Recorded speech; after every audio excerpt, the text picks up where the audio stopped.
não vou nem falar do Daniel's Bar, porque ninguém falava Daniel's Bar, né? Era Bar do Daniel, sempre foi.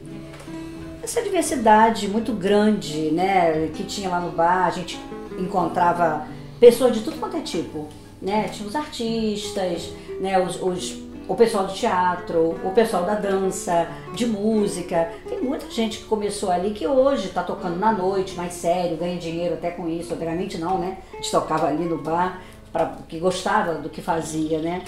E eu sempre falo que o Bar Daniel era como se fosse a sala da casa da gente, né? Porque a gente saía do quarto, se arrumava e ia para a sala, que era o Bar Daniel. Você lembra, naquele tempo eu tinha estrelas nos olhos, um jeito de herói, era mais forte e veloz que qualquer mocinho de cowboy. Naquele momento, nos idos ali dos anos 80, né, 90, o Brasil passava por um processo de transição política muito rico, a partir da mobilização dos movimentos sociais, a partir da mobilização de diferentes grupos, né, que eram excluídos pela luta pelos direitos, pela democracia. E aí, obviamente, que nesse momento, né, na Baixada Fluminense, assim como o Rio tinha a Cinelândia, os seus polos de aglutinação, de artistas, né, de poetas, de críticos literários, na Baixada Fluminense a gente também tinha esse ponto, esse polo de aglutinação. E esse polo era o Daniel's Bar. Tínhamos saído de uma ditadura, vivíamos uma democracia de aparência, aonde as pessoas que ansiavam por um posicionamento, principalmente os jovens, né, precisavam encontrar um espaço onde eles pudessem constituir um coletivo. O Daniel's Bar foi esse espaço, né, onde esses coletivos puderam germinar, se empoderar e se colocar, porque a necessidade da juventude de se expressar é muito grande. O Daniel's Bar era o único espaço da região com um microfone aberto, onde você podia cantar uma música, fazer um teatro, falar uma poesia, falar mal do prefeito, não importava.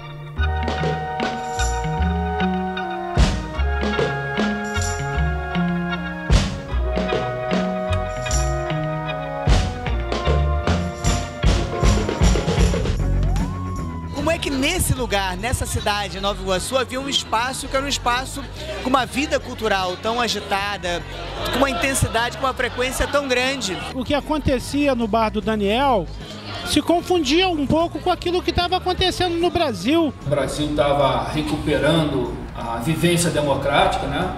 As eleições diretas, enfim. Primeira eleição do Lula, eu me lembro de você, todo mundo lá subindo. Eu nem PT era, nunca fui PT.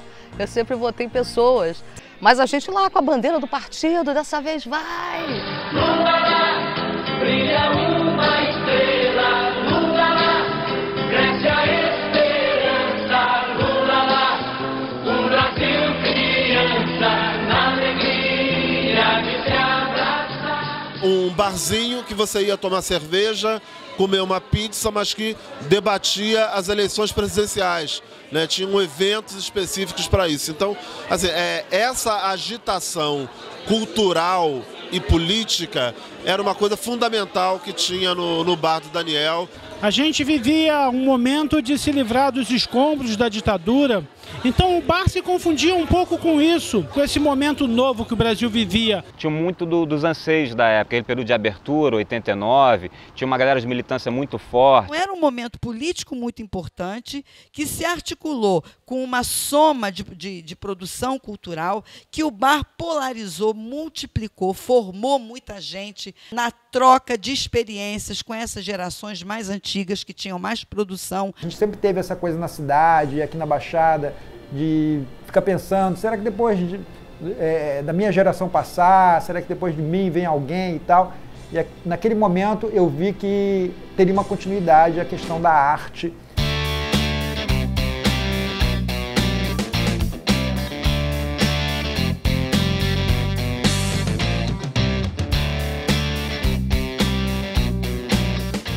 Você e a Yara resolveram montar esse bar assim de uma hora para outra e a gente não tinha nada, e pô, vamos fazer isso, vamos fazer aquilo, e acabou que eu trabalhei lá como, não só como garçom também, mas também trabalhei também como eletricista. Tomei muito choque, tomei choque pra caramba. Eu e Yara, a gente ficava que nem um louco lá tentando ligar as coisas. Mas foi assim, acho que tudo isso faz com que a gente valorize a vida e valorize as amizades e valorize todo o trabalho que a gente teve. Desgraçada, porque você me mordeu, porque amor meu, eu te buscava, você na sua, passiva tudo o que eu fazia, amor. Não era nada, era um terreno vazio, sem nada. E aí ainda falei assim, esse cara é maluco, mas eu também sou louco, eu vou dar força para ele aqui, vamos entrar nessa onda aí junto.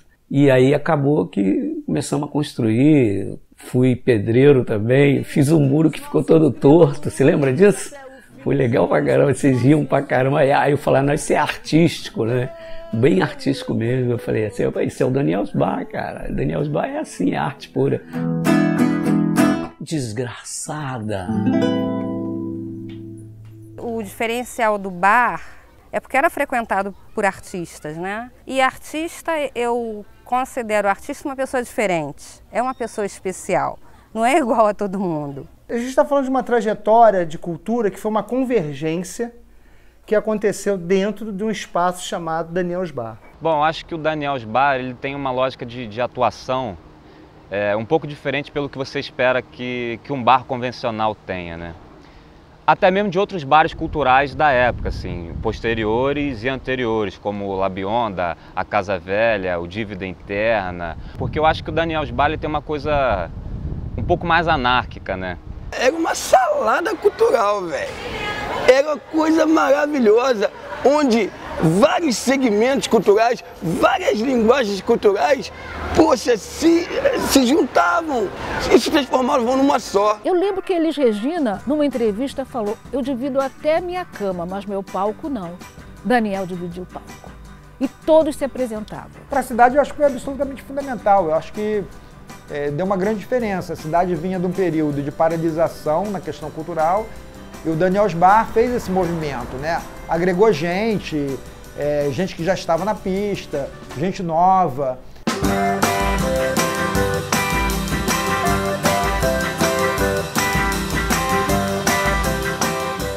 Não se parava de criar, todo mundo tinha vez, tinha espaço, tinha possibilidades. Ele propiciava o processo criativo.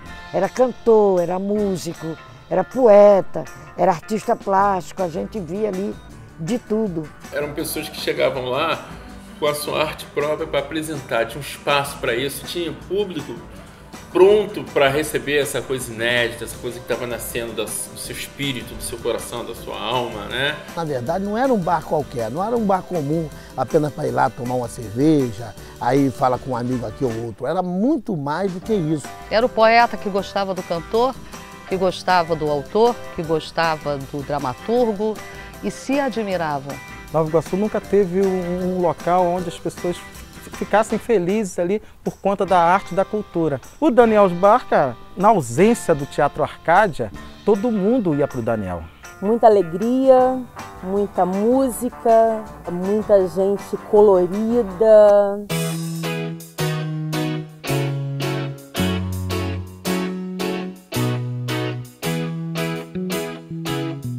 Primeiro momento quando eu entrei no bar, parecia que eu tinha passado por um portal mágico e estava chegando num lugar completamente diferente. Procurei um garçom, o garçom era um cara que estava do lado, que era o Ronaldo, pedi uma cerveja. Quando eu vi, cadê o garçom estava no palco cantando, eu falei, que lugar é esse, cara? Esse lugar é fantástico.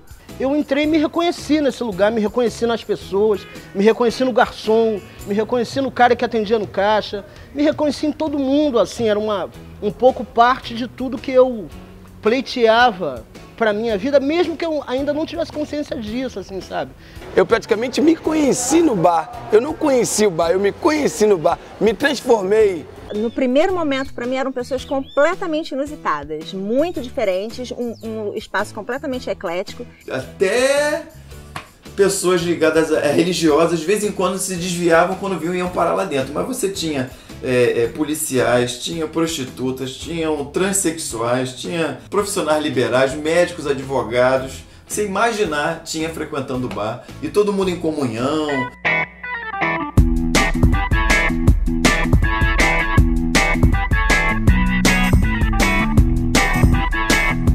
Nós conseguíamos ali dentro ter eventos poéticos, musicais.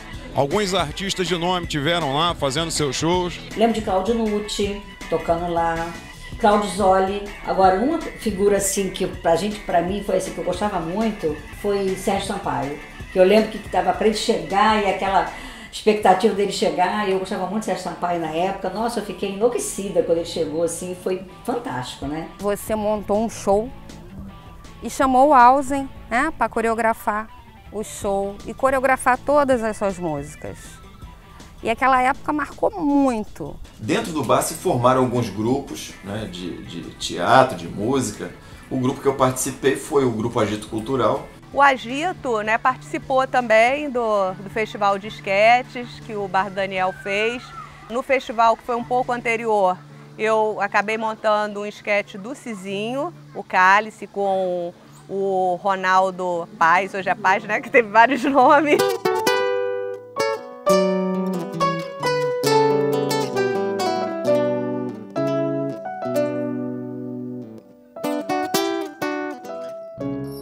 Eu vi um festival de teatro, tava tudo assim, tinha areia, tudo escondido, tudo camuflado. Aí, de repente, surgiu pessoas dentro daqueles sacos de areia dançando. Foram alunas minhas que estavam dentro do barro, elas saíram do barro, como vermes. E Cida saiu da areia. Como sempre, loucuras do Cizinho, porque nós não ensaiamos aquilo, era tudo stand-by, tudo assim, vamos lá, vai, no momento. E a gente não tinha ensaiado aquela cena. Foi muito bonito, todo mundo saiu dançando, aquela areia explodindo das pessoas. Era fascinante, era divino. Eu nunca vi, era surreal. Teve uma pessoa que saiu de dentro da parede. Ela saiu de dentro da parede, a gente colocou o papel anacarado, fez todo um trabalho e ela saía como se fosse uma árvore de dentro da parede, assim. Foi uma coisa assim monstruosa, muito bonita. O Calidoscópio mostrou que a poesia pode ser vivida de várias maneiras. O talento, né, do Ilessi, do Cizinho, em administrar tudo aquilo, porque foram várias fases, né? Vários palcos num palco só. Cantada, encenada, teatralizada. Mestre, amigo, irmão, nossa, Cizinho. Ele ensinou a gente a trabalhar com dança, humanizando os movimentos, porque a gente era voltado só para a técnica. Eu conheci Ilessi Antônio Ramos Filho em 1985, né, numa época em que a gente tinha um grupo de teatro chamado Criaturas da Noite. Nossa função era cantar nas peças de teatro em que os atores não cantavam. Então nós criamos o Criaturas da Noite.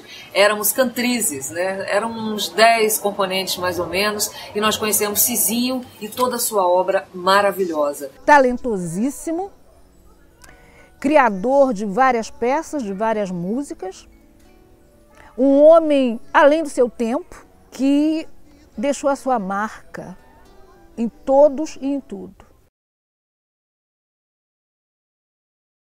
Foi muita coisa, era muita efervescência. Mas os festivais de música que você fazia, promovia lá também, eu achava bem interessante, porque era super legal e cai nessa coisa da admiração mútua que a gente tinha. Foi também um aprendizado também, um festival, porque também participei também da produção também, né? E antes eu compunha, mas não era uma coisa tão forte igual foi a partir desses eventos dos festivais lá do Daniel's Bar. A lua vem mostrar o seu sorriso quando a noite se anuncia nas ruas, nas esquinas. pelos becos, poetas e senhores, e as damas da noite que são donas do meu cantar. Tantos papos, tantos risos, uma canção, uma melodia. Deixa eu cantar, quero dizer palavras que irão adormecer as luzes das cidades, os corações, a rua, os poetas e aldeões. Foi um momento maravilhoso, momentos maravilhosos de integração. Incentivou muita gente a compor, Com fazer certeza. essa coisa de E as parcerias. E dali surgiram parcerias, né? Muitas parcerias e muitas composições belíssimas.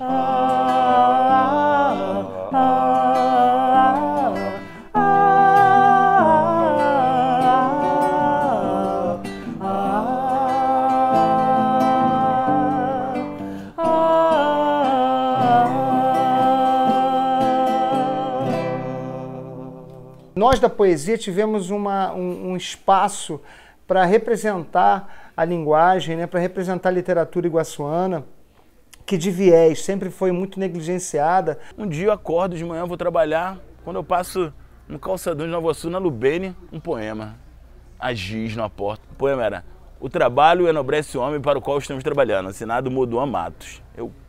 A gente pegava e metia poemas em todas as portas do comércio da cidade. Então ele viu, não, essa cidade, esse local tem referência poética e a coisa flui aqui. Comecei a descobrir quem eram as pessoas e comecei a paquerar de longe. Comecei já a frequentar o Daniel Osbar. E eu vi a mesa deles sentados e eu, pô, tem que conhecer esses caras. Mas estava meio tímido ainda, ficava só olhando de longe. O que será que eles estão conversando? Aí pegava livros aqui, pegava fanzinho dali, com os poemas que eu já tinha, e os poemas que ele já tinha, alguns que ele já tinha, fizemos uma miscelânea, criamos um fanzine. Criamos o fanzine, criamos o nome, fizemos a arte, escolhemos os poemas, imprimimos as 50 cópias iniciais. Vamos distribuir aonde? Daniel Osbar. Aí a gente foi, pô, olha, Moduan é aquele cara que tá ali, ó, de costas, camisa branca. Aí, pô, seu Moduan, o que é um fanzine? Você dá uma olhada, depois você diz pra gente. Aí ele olhou e falou assim, gostei, continua, mete bronca, tá muito legal. O César Raio tremia na época, era novinho, né? Tinha uns 20 aninhos. Aí falou assim, e aí, aprovou? Gostou? O que você achou?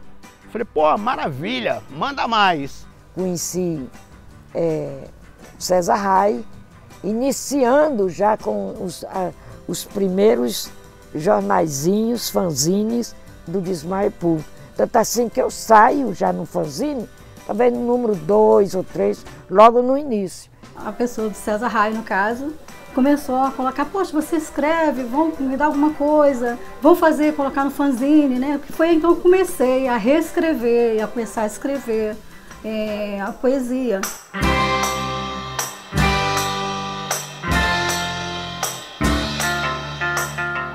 E aí começamos a fazer eventos de poesia lá também, o Daniel foi o cara, a primeira vez que a gente fez, que eu fiz poesia, que falei poema e ainda tinha ainda recebi alguma coisa, que era cerveja e pizza. Você botava no final da noite 12 cervejas e uma pizza grande pra gente comer, que era fantástico, era um pagamento maravilhoso.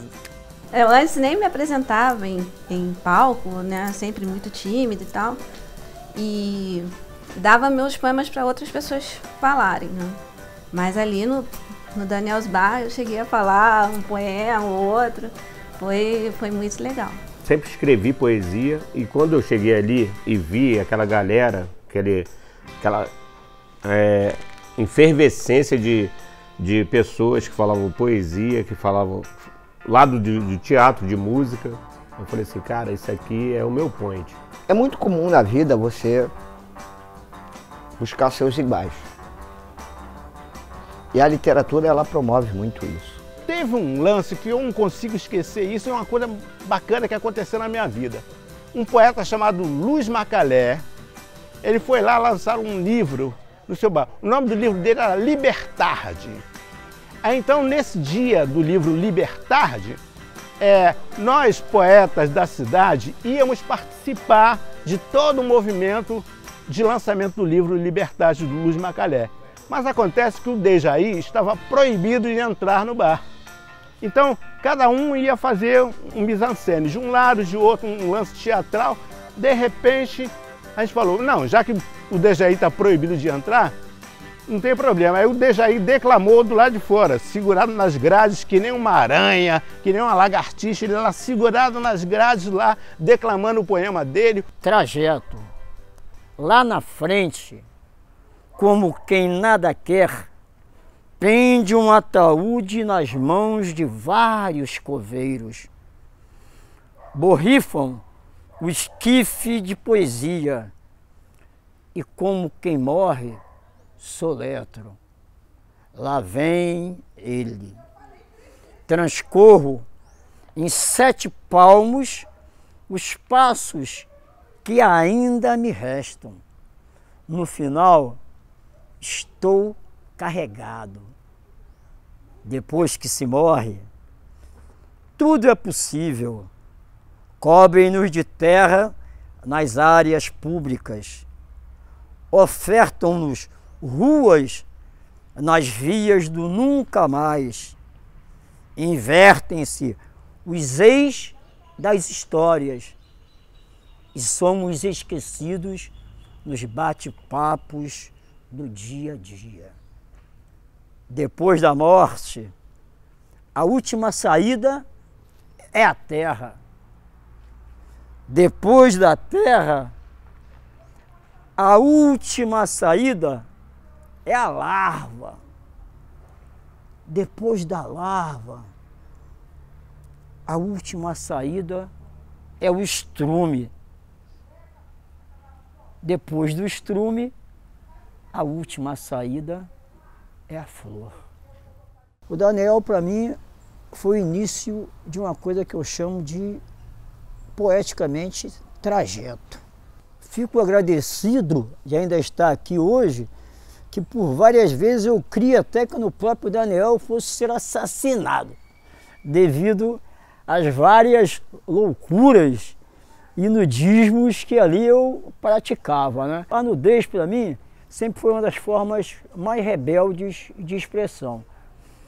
Então, sempre que por vezes eu via a galera ou algum comportamento assim meio discriminativo, meio contra mim, a minha atitude imediata era colocar a minha bundinha de fora. Aí o Daniel, com o seu tamanho e eu com o meu raquitismo, e meu cabelo já um pouco crescido, eu lembro que o Daniel me pegava pelo cabelo, certa feita ele me arrastou pelo cabelo até fora do bar. Então, repito, muitas vezes eu confundia anarquismo com bagunça ou com baderna, mas era o anarquismo quem mais me marcava e era a nudez quem mais me incentivava.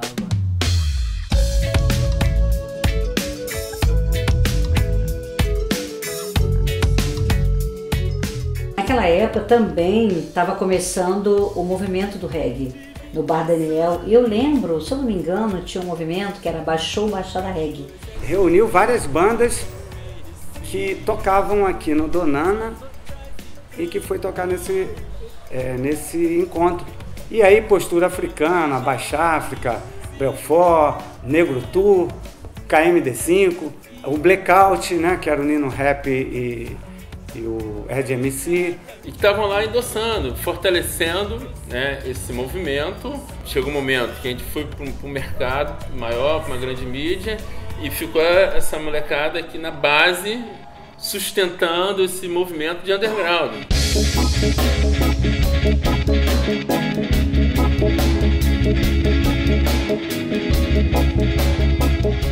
O Daniel's Bar, depois de um certo tempo, passou a ser a minha casa, e é de muita gente. A gente passava todo dia lá.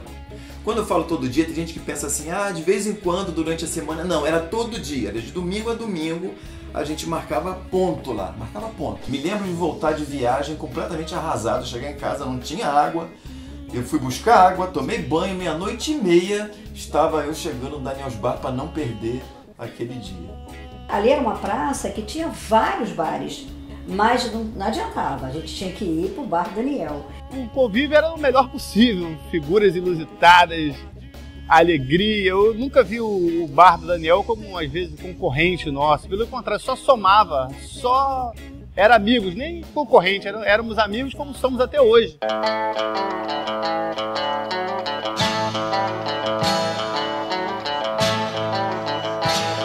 Muitas músicas que eu ouvi no bar, eu só ouvia no bar. Eu não tinha acesso a, como a gente tem hoje, internet, não, aquela coisa toda.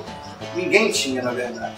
Aprendi muitas coisas em relação à musicalidade. O brilho dessa morena, eu acordei no verão, cada vez mais pirado da cabeça, a maldita flor da trombeta que me pirou de vez, que me levou para o inferno sem a lucidez.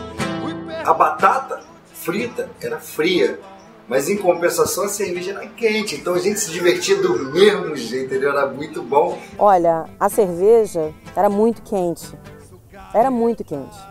Teve um dia que eu cheguei no balcão e fui pedir a cerveja, né?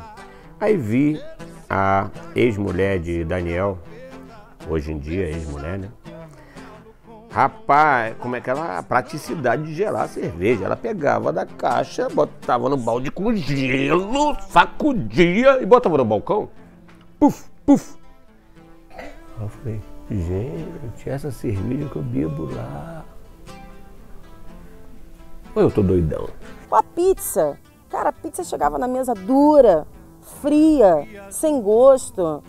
Também, pô, Daniel não sabia se cantava, não sabia se servia, não sabia se galanteava, se vendia nas pulseiras, os cordões lá fora. Na boa, era maravilhoso, mas tinha muita coisa que não era legal, muita coisa. O atendimento, o garçom era show de bola. Como eu estava sozinha, sim, peguei uns garçons. Foi muito legal essa parte. De lá para cá eu nunca vi um bar ter tanta mulheres dentro de um recinto como aquele bar tinha. E diferente, né? Várias culturas, cada uma mais linda que a outra. Teve holandesa, alemã, espanhola, italiana. O bar do Daniel começou a ter uma repercussão tão interessante que começou a vir gente da Zona Sul, mulheres da Zona Sul, ver o que estava acontecendo naquele bar, que era tão falado, tão divulgado. Os garçons interagiam, né? E elas interagiam com os garçons. E aí a rapaziada vinha perguntar qual era o segredo, né? Para compartilhar daquele harém que os garçons tinham naquelas noites.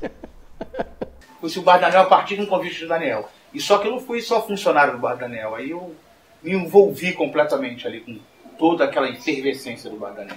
Há tempo, muito tempo que eu estou longe de casa, e nessas ilhas cheias de distância, o meu blusão de couro se estragou. O prego começa como garçom, né? Garçom bombril, aí se transforma numa pessoa da plateia e depois se transforma num artista, né? Eu comecei a fazer teatro infantil e daí eu embarquei no teatro direto. Participei de festival de música, festival de esquete de teatro, de tudo que rolava no bar cultural, eu estava dentro. E o orvalho da noite brinca na luz do luar. Quem acredita em sereia sabe os segredos do mar. A cachoeira cantando é a canção natural. No Bar Daniel, as pessoas não estavam atrás de um sonho, estavam vivendo o sonho. Né? Tudo que a gente sonhava, que queria, estava acontecendo ali. Era a nossa Tropicália de Nova Iguaçu, Tupiniquim.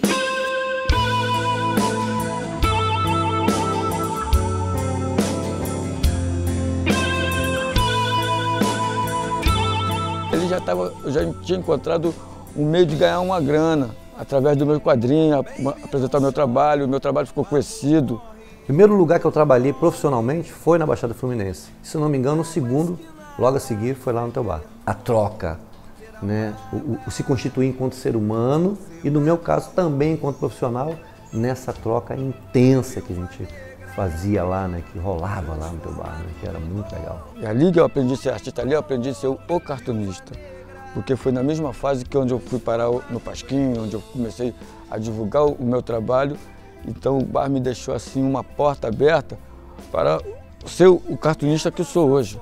Então é através desse trabalho aqui que eu me aperfeiçoei meu traço, aperfeiçoei toda a minha escrita, toda a minha história. Então o que o bar do Daniel me deixou foi a grande inspiração, entendeu? De continuar a produzir quadrinhos na Baixada Fluminense. Me sinto muito assim, dentro dessa história, porque o Daniel me chamou para fazer o jornal do Daniel Bar, né? Que está aqui, né? Eu trouxe lá um... Então tá aqui, a gente fez essa charge aqui do nosso amigo Ney Crespo, que fez essa charge de capa. E eu fiz esse jornal, a gente, né, fez matérias e tal, foi uma coisa muito poderosa, muito interessante, muito emocionante também. E eu me lembro que esse foi um trabalho que eu fiz que foi remunerado. Não como eu merecia, claro. Tenho assim muito claro que minha constituição profissional, meu saber como um todo, se deu na rua. Aí vem o paradoxo, né? Hoje eu sou professor de netos ou filhos de Chico Buarque, Djavan, Marisa Monte, Alceu Valença, os caras que a gente cultuava, né? Que a gente cultua até hoje, na verdade, mas na época a gente tocava, né? Enquanto eles estavam gravando CD, a gente estava tocando no bar, né? O bar significou, assim, um divisor de águas na minha vida, cara, porque hoje eu tenho certeza de que eu seria uma pessoa completamente diferente se não existisse o bar. Aqui no bar foi o primeiro lugar onde eu toquei profissionalmente. Meu primeiro salário como músico foi aqui. Esse som que sai da minha cabeça veio da Jamaica, quem trouxe foi Bob Marley. E aqui no Brasil quem segura a onda é Gilberto Gil. E aqui no Brasil quem segura a onda é Gilberto Gil. Naquela época ninguém pensava que a gente ia ser alguma coisa. Hoje todos estamos aqui dando depoimento, gravando história, lançando livros, tendo filhos, plantando árvores e pedindo paz e luz e união para a sociedade. Queria saber onde tu andas pra regar a saudade que há em mim.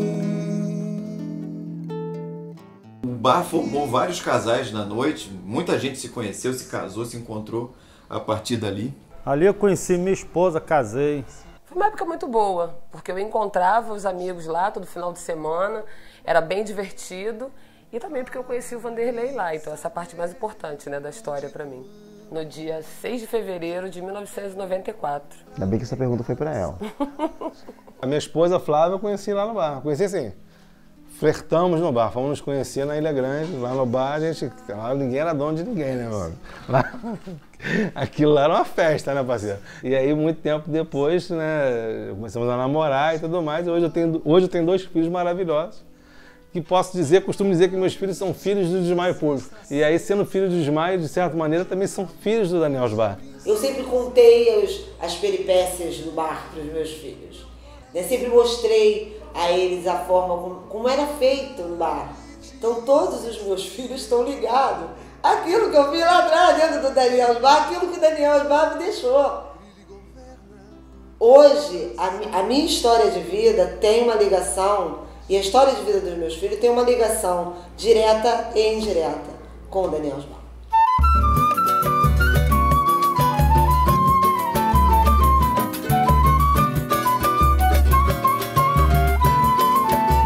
É impossível falar dos grandes momentos que tivemos na cidade de Nova Iguaçu, né, no campo da arte, da literatura, da cultura, sem realmente fazer referência a Daniel Bar. Eu vejo hoje cantores, artistas plásticos, compositores, escritores que saíram do bar. Hoje, provavelmente, eu seria um professor de história. mas eu sou músico por causa do bar. Daniel's Bar foi a abertura para a minha vida e para a vida de muita gente que está aí no Brasil e no mundo. No Brasil e no mundo, nas televisões, nos teatros, nos filmes. Muita gente da política da Baixada Fluminense, de Nova Iguaçu, foi forjada na luta e ali no Bar do Daniel, local onde a gente concentrava a nossa conversa, né, as nossas reflexões. Agradeço até hoje por ter tido esse acesso e no momento muito certo da minha vida, onde estava buscando um caminho artístico que era exatamente na idade, no início da minha juventude. Era a forma de fuga, né? Então muita gente se encontrou ali, né? Enquanto pessoa, enquanto artista, se encontrou ali. Inclusive, hoje eu ainda estou na animação cultural, né? Ainda sou uma de que resta a animação cultural. Hoje as pessoas continuam mantendo o trabalho da arte em Nova Iguaçu, mas que de alguma maneira é uma coisa que o pessoal aprendeu naquele palco lá do Bar Daniel naquela época. Tem uma galera nova que reconhece no passado das gerações anteriores um legado de identidade mesmo, assim. Nova Iguaçu não teria sido esse berço, na verdade, tão grande de cultura, de efervescência cultural que é hoje, se não fosse aqueles anos 90 no Daniel's Bar. O Daniel's Bar nos deixa uma grande lição. É possível construir um espaço de sonhos para todos.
Fala, se eu não me engano, do Gabiru, que quando o bar acaba, ele fala, não perdemos apenas um bar, mas sim um teatro que nos vendia cerveja. Eu acho isso fantástico.